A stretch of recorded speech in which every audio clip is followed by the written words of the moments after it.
अस्सलाम वालेकुम व्यूअर्स।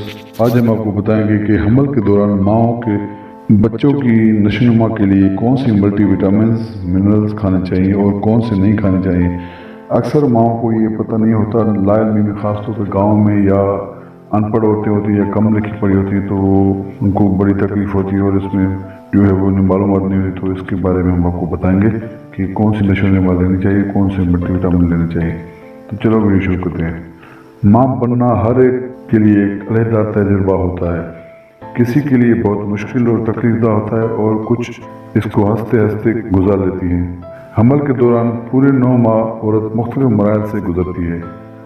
उन 9 महीनों को डॉक्टर 3 ट्रांसमीटर्स में तकसीम करते हैं। पहला सहमाई, जब आपको मतली और थकावट का सामना होता है, ये 1 हफ्ता से 14 हफ्ता जारी रहता है। दूसरा सहमाई, ये हफ्ता 14 से 31 हफ्ता तक जारी रहता है। आप इस अरसे में बहुत बेहतर महसूस करेंगे और आपके हमल का टकराव देखा जाएगा। इब्तदाई हमल की अलामत जैसे सुबह की बीमारी, सर दर्द, चक्कर आना, थकावट वगैरह आहिस्ता आहिस्ता ख़त्म हो जाता है। तीसरा सहमाई, ये 31 से 40 हफ्ता यानी आपके बच्चे को बचाने तक जारी रहता है। आपको अपने बच्चे को बढ़ने और थकावट को कम करने में मदद के लिए इजाफी तवानाई की ज़रूरत होती है। पहले सहमाई में बहुत नज़ाकतें होती हैं क्योंकि इसमें बच्चा बनने का अमल शुरू होता है। इसमें कोई भी टॉक्सिकल केमिकल न लें, किसी दवा की कोई हैवी डोज न लें, भारी वजन न उठाएं। इसमें फोलिक एसिड की अशद ज़रूरत होती है। ये बच्चों का DNA बनने में मददगार होता है। बच्चे की नशोनुमा के लिए बहुत ही अहम है। अगर किसी के पहले बच्चे में कोई एब्नॉर्मलिटी हो चुकी है या माँ में कमजोरी है तो उनको फोलिक एसिड की मिकदार बढ़ाकर लेनी चाहिए, लेकिन जो भी लें अपने गायनाकोलॉजिस्ट से मशवरा करके लें। इसके साथ ऐसे विटामिन लेना चाहिए जो फ्री रेडिकल से लड़ने की सलाहियत रखते हों।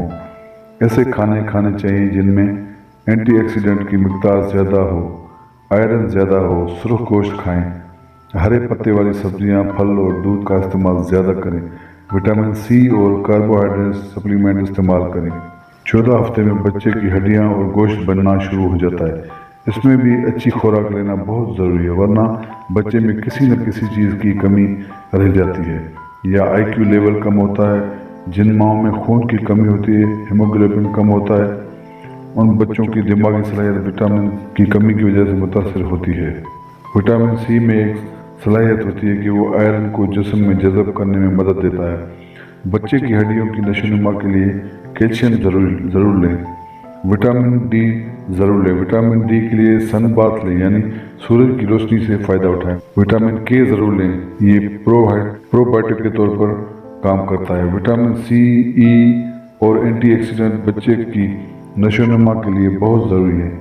मैग्नीशियम, फास्फोरस और जिंक लेना भी ज़रूरी है। ये गो की कम मकदार में ली जाती है, लेकिन इसकी कमी नहीं होनी चाहिए।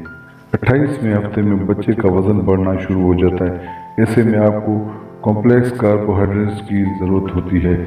ऐसे में आयरन वगैरह खुराक के ज़रिए लें। जब माँ में कैल्शियम और विटामिन D की कमी होती है तो उससे हड्डियों और कमर में दर्द बढ़ जाता है।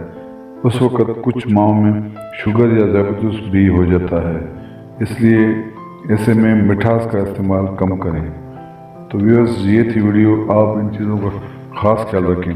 वीडियो पसंद आए तो वीडियो को लाइक और शेयर ज़रूर कीजिएगा और अगर चैनल पर नए हैं तो चैनल को सब्सक्राइब करें। शुक्रिया, अल्लाह हाफिज़।